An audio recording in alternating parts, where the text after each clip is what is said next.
Sir 4 जून के बाद 6 मुसलमानों की मॉब लिंचिंग हुई, 11 घरों को मध्य प्रदेश में मोदी के बुलडोजर ने निस्तो नाबूद कर दिया। क्या दिन दिखा रही है सियासत की धूप छांव। जो कल सपूत थे वो कपूतों में आ गए थे, इस कदर अजीम के पैरों में ताज थे, इतने हुए जलील के जूतों में आ गए। उत्तर प्रदेश में एक मुसलमान की एक दुकान को लूट लिया गया और हिज़्ब इख्तिलाफ की पार्टियों की तरफ से सन्नाटा है। शायद अब वक्त आ चुका है कि लफ्ज मुसलमान का नाम लेना भी अब उस पर पाबंदी आयद कर दी जाए। सदस्य ने अपने प्रारंभिक भाषण में जो शब्द प्रयोग करा है उसको ऑथेंटिकेट करा जाए। और अभी उन्होंने उल्लेख करा कि मोदी के बुलडोजर ने वहाँ मॉब लिंचिंग करा है, उसको भी ऑथेंटिकेट करा जाए। मंत्री जी को पेट में दर्द हुआ, माशाल्लाह, शुक्रिया उनका। नहीं, तो सर मैं मंत्री की जवाबदेही है अरे ये नहीं, मंत्री इससे बुरी बात क्या है? पेट में दर्द हो सकता है, वो दर्द ये सब ठीक। अच्छा दर्द हुआ, चलिए दर्द हुआ, दिल का दर्द हुआ। ऐवान में ओबीसी समाज के एमपी अब अपर कास्ट के एमपी के बराबर हो चुके हैं। ओबीसी समाज के एमपी अब अपर कास्ट एमपी के बराबर हो चुके हैं। 14% मुसलमान सिर्फ 4% जीत कर आते हैं। सीएस का डेटा ये बताता है कि इस मुल्क में जो वोट बैंक है, जो एक मुश्त वोट डालता है, वो अपर कास्ट का है। मुसलमान का कभी ना वोट बैंक था ना कभी रहेगा। साहब आप उर्दू को जानते हैं, किसी एक शायर ने शायद बरसर इख्तिदार जमात के लिए ये शेर कहा होगा कि उसूल बेचकर मसनद खरीदने वालों, निगाह अहले वफा में बहुत हक़ीर हो तुम। वतन का पास तुम्हें था ना होगा कभी कि अपने हिर्स के बंदे हो, बेज़मीर हो तुम। इज़्ज़त नफ्स किसी शख्स की महफूज नहीं, अब तो अपने ही निगहबानों से डर लगता है। डंके की चोट पे जालिम को बुरा कहता हूँ, मुझे सूली से न जिंदानों से डर लगता है। मोहतरम चेयरमैन साहब, मैं आज इन लोगों की तरफ से बोल रहा हूँ जो दिखते तो हैं, जिनके बारे में बात तो होती है मगर उनकी कोई नहीं सुनता। मैं उनके बारे में बोल रहा हूँ जिनके बारे में वज़ीर आज़म मोदी ने कहा था कि घुसपैठी है। मैं उन बेटियों और माओं के बारे में कह रहा हूँ जिनके बारे में मोदी ने कहा कि ज़्यादा बच्चे पैदा करते। मैं उन मासूम नौजवानों के बारे में कह रहा हूँ जिनको मॉब लिंचिंग के ज़रिए मारा जा रहा है। मैं उन बेज़ुबान माँ और बाप के बारे में बोल रहा हूँ जिनकी औलाद आज इस हुकूमत के गलत क़ानून के चक्कर में जेलों में सड़ रहे हैं। सर, मैं दस्तूर जब इस ऐवान में बन रहा था, संविधान बन रहा था, तो उस वक्त अलहदा वोटर लिस्ट और इंतखाबी रिजर्वेशन की बात आई। तो उस वक्त के हमारे फाउंडिंग फादर्स ने, हमारे बुजुर्गों ने, दोनों समुदाय के हिंदू और मुसलमानों ने फैसला किया कि हम इस पर राज़ी नहीं होंगे। बल्कि उन्होंने क्या कहा था हमारे फाउंडिंग फादर्स ने, उन्होंने मुखालिफत की थी अलहदा वोटर लिस्ट की और इंतखाबी रिजर्वेशन की।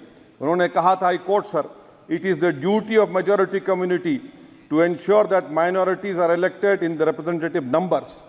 बीजेपी मुसलमानों की नफरत पर जीतती है और मुसलमानों के नाम निहाद मसीहा मुसलमानों के 90% ज़्यादा वोट हासिल करते हैं, मगर फिर भी इस ऐवान के दरवाजे नहीं खुलते मुसलमानों के लिए और सिर्फ 4% मुसलमान जीत कर आते हैं। सर, संविधान सिर्फ एक किताब नहीं है जिसे चूमा जाए, संविधान एक किताब नहीं है जिसे दिखाया जाए, संविधान एक सिंबल भी है, मगर संविधान एक हमारे बुजुर्गों के ख्वाबों की किताब है। हमारे जमहूरियत को हमारे बुजुर्गों ने इस तरह समझा, हमारे फाउंडिंग फादर्स ने इस तरह जमहूरियत को समझा कि इसमें हर समुदाय और मजहब और समाज के मानने वाले लोगों की राय को शामिल किया जाएगा इस मुल्क को चलाने के लिए। मगर इस ऐवान में सिर्फ 4% मुसलमान जीत कर आते हैं। मैं संविधान से जो मोहब्बत के दावे करते हैं उनसे कहूँगा कि कभी उठाकर पढ़ो कॉन्स्टिट्यूएंट असेंबली डिबेट्स में कि नेहरू ने, HC मुखर्जी ने, सरदार हुकुम सिंह ने माइनॉरिटीज़ के बारे में क्या कहा था। सर, वतन अजीज़ का मुस्तकबिल कैसा होगा जब बीजेपी मुझे गायब करना चाहती है और दीगर हिज़्ब इख्तिलाफ की पार्टियां के लिए मेरा वजूद सिर्फ वोट डालना और अपनी खबर में जाकर सो जाना है। इसीलिए आप देखते हैं कि ये समाजी इंसाफ है सर कि 4% मुसलमान जीत कर आते हैं। तो सर, जो नरेंद्र मोदी को मैंडेट मिला है वो सिर्फ और सिर्फ मुसलमानों की नफरत पर हिंदुत्व की वजह से मिला है।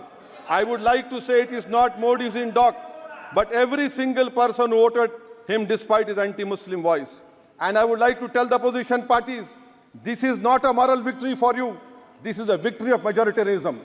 Everyone should contemplate and do introspection. Why is it that the OBCs and the upper caste are getting their due representation? Why are the Muslims not getting? Are we here only to vote for you and not to get elected? If that is the case, please tell us that we are only here to vote for you. Sir, आज भारत के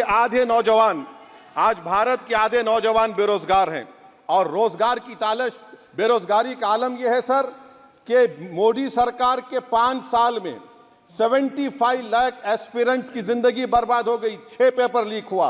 बेरोजगारी का आलम यह है sir कि Russia जा रहे हैं, वहां जाकर अपनी जानों को दे रहे हैं। बेरोजगारी का आलम यह है कि नरेंद्र मोदी रोजगार का कैंप चलाती है नौजवानों के लिए कि तुम इजराइल में जाकर काम करो, उनको कैनन फॉडर बना रही है ताकि फलस्तीनियों की जायदादों को हड़प कर सके।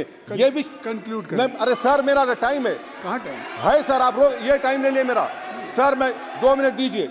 ये विश्वगुरु की पॉलिसी है। इजराइल को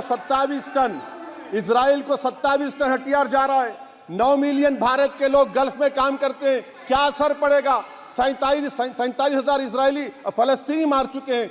क्या है हमारी पॉलिसी सर? क्यों हथियार दे रहे हैं सर? नस्लकशी हो रही है। सदर जमहूरिया के खुतबे में राष्ट्रपति के सर, मैं उसी पे बोल रहा हूं सर, उसमें लिखा हुआ है फॉरेन पॉलिसी के ऊपर, आप पैराग्राफ नंबर 25 देख लीजिए। सदर जमहूरिया में सैचुरेशन अप्रोच है। क्यों नहीं मोदी सरकार माइनॉरिटीज को तीनों स्कॉलरशिप को डिमांड करती है सर, उसको आपने बजट कम कर दिया। सर बनारस का बुनकर 18 महीने से मंडी का शिकार है, सूरत और बेंगलुरु जा रहा है।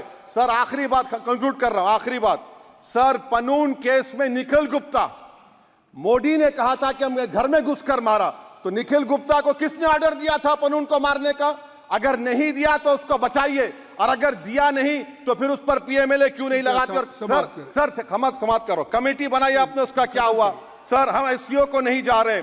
सर मैं आपको बता रहा हूं कि मैं अपनी इस तकरीर को टीपू सुल्तान की नजर, सुनिए सर, अब हो गया खत्म कर रहा हूं सर। मैं अपनी तकरीर को टीपू सुल्तान की नजर कर रहा हूं। ये टीपू सुल्तान की फोटो है, क्या आप इससे भी नफरत करेंगे सर? ये संविधान में टीपू सुल्तान की फोटो है जिस पर वल्लभ भाई पटेल ने साइन किया, श्यामा प्रसाद मुखर्जी ने साइन किया। ये आपकी नफरत है सर। आखिर में मैं अपनी बात को खत्म कर रहा हूं इस शेर पर।